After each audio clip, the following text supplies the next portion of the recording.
నమస్కారం. ముద్రగడ పద్మనాభం గారి మరణం ఒక వ్యక్తి మరణం మాత్రమే కాదు. అది ఒక ఉద్యమ యోధుడి మరణం. ఒక ఉద్యమ యుగానికి ముగింపు. కొంతమంది నాయకులు పదవుల వల్ల గుర్తింపు పొందుతారు.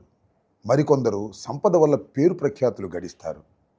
కానీ అత్యంత అరుదుగా కొందరు మాత్రమే తమ వ్యక్తిత్వం, తమ పట్టుదల, తమ ఆత్మగౌరవాల వల్ల చరిత్రలో చిరస్థాయిగా నిలిచిపోతారు. అలాంటి అరుదైన మహనీయుల్లో ముద్రగడ పద్మనాభం గారు ఒకరు. ఆయన జీవితంలో ఎన్నో ఒడిదుడుకులు ఎదురయ్యాయి. ఉద్యమం చేస్తున్న రోజుల్లో ప్రభుత్వం నుంచి ఎన్నో ఇబ్బందులు, అవమానాలు, విమర్శలు ఎదుర్కొన్నారు. అయినప్పటికీ తాను నమ్మిన సిద్ధాంతం విషయంలో ఒక్క అడుగు కూడా వెనక్కు వేయకుండా నిలబడిన దృఢ సంకల్పమే ఆయన వ్యక్తిత్వానికి ప్రతీకగా నిలిచింది. అందుకే ప్రజలు ఆయనను కేవలం రాజకీయ నాయకుడిగా కాదు, ఆత్మగౌరవానికి ప్రతీకగా గుర్తుంచుకుంటారు. ఆయన జీవితం ప్రతి ఒక్కరికి ఒక గొప్ప సందేశాన్ని ఇస్తుంది. పరిస్థితులు ఎంత ప్రతికూలంగా ఉన్నా తాను నమ్మిన ఆశయం కోసం నిలబడే ధైర్యం ఉండాలని ఆయన తన జీవితంలో నిరూపించారు. విజయాలు, అపజయాలు ప్రతి మనిషి జీవితంలోనూ సహజం. కానీ తాను నమ్మిన సిద్ధాంతం కోసం జీవితాన్ని అంకితం చేయడం, ఒత్తిళ్లకు తలవంచకుండా నిలబడటం అందరికీ సాధ్యం కాదు. అదే ఆయనను అసాధారణ వ్యక్తిగా నిలబెట్టింది.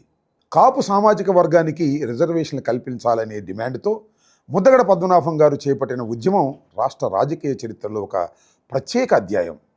ఎన్నికల సమయంలో కాపులను బీసీల జాబితాలో చేరుస్తానని ప్రత్యేక కమిషన్ ఏర్పాటు చేసి నిర్ణయం తీసుకుంటామని ఇచ్చిన హామీ అమలు కాకపోవడంతో ఆ హామీని నిలబెట్టాలని ఆయన ప్రజా ఉద్యమాన్ని ప్రారంభించారు. ఆ ఉద్యమంలో ఆయన ఎదుర్కొన్న కష్టాలు వర్ణనాతీతం. కిర్లంపూడిలో తన నివాసంలో నిరాహార దీక్ష చేస్తుండగా ఆయనను అరెస్టు చేశారు. అరెస్టు తీరు అనంతరం ఆయన కుటుంబ సభ్యుల పట్ల జరిగిన వ్యవహారం అప్పట్లో రాష్ట్రవ్యాప్తంగా తీవ్ర చర్చకు దారితీసింది. ఆ ఘటన ఉద్యమానికి మరింత ప్రజా మద్దతును తీసుకొచ్చింది. ఆ సమయంలో హైదరాబాద్ హోటల్ హయత్తులో కాపుల సమావేశం నిర్వహించబడింది. ఆ సమావేశంలో దాసరి నారాయణరావు గారు, చిరంజీవి గారు, బొత్స సత్యనారాయణ గారు, పల్లంరాజు గారు, సి రామచంద్రయ్య గారు, కన్నబాబు గారు, మేమందరం కలిసి ఆ సమావేశంలో పాల్గొన్నాం. ఆ సమావేశంలో సుదీర్ఘంగా చర్చించిన తరువాత దాసరి నారాయణరావు గారు ఒకే ఒక్క మాట చెప్పారు. ఆనాడు వంగవీటి మోహన రంగారావు గారిని కోల్పోయాము, కానీ ఇవాళ ముద్రగడ పద్మనాభాన్ని కోల్పోవడానికి మేము సిద్ధంగా లేము, ఖబర్దార్ చంద్రబాబు అని హెచ్చరించారు. ఆ హెచ్చరికతో చిరంజీవి గారు కూడా మాట కలిపారు. ఆ తర్వాత చంద్రబాబు ప్రభుత్వం దిగి వచ్చింది.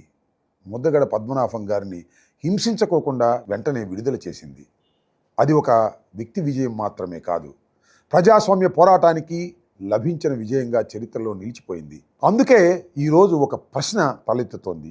ఆయన జీవించి ఉన్నప్పుడు ఆయన మాట వినకుండా ఆయన ఉద్యమాన్ని అణిచివేయడానికి ప్రయత్నించిన వారే ఆయన మరణించిన తరువాత అధికార లాంఛనాలతో వీడ్కోలు ఇవ్వాలని ముందుకు రావడం ఎంతవరకు సమంజసం ఇది? ముద్రగడ పద్మనాభం గారు తన జీవితమంతా ఆత్మగౌరవాన్ని అత్యున్నత విలువగా భావించారు.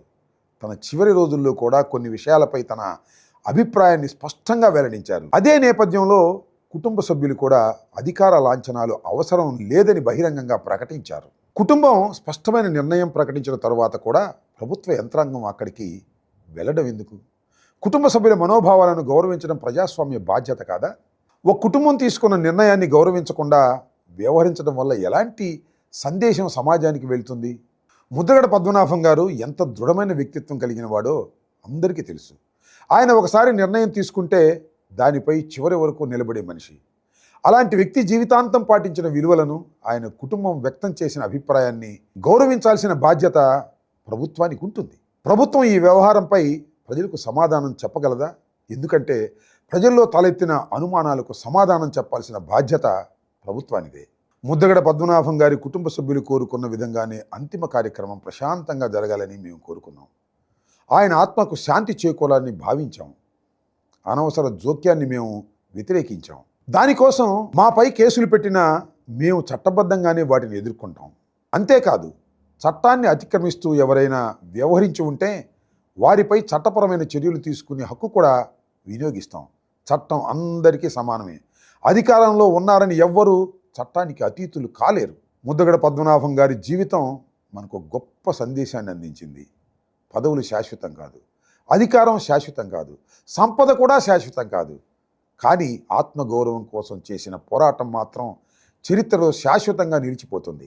ముద్రగడ పద్మనాభం గారు భౌతికంగా మన మధ్యన లేకపోయినా ఆయన చూపిన ధైర్యం, పట్టుదల, నిబద్ధత, ఆత్మగౌరవం కోసం చేసిన పోరాటం తరతరాలకు స్ఫూర్తిగా నిలుస్తూనే ఉంటుంది. అదే ముద్రగడ పద్మనాభం గారి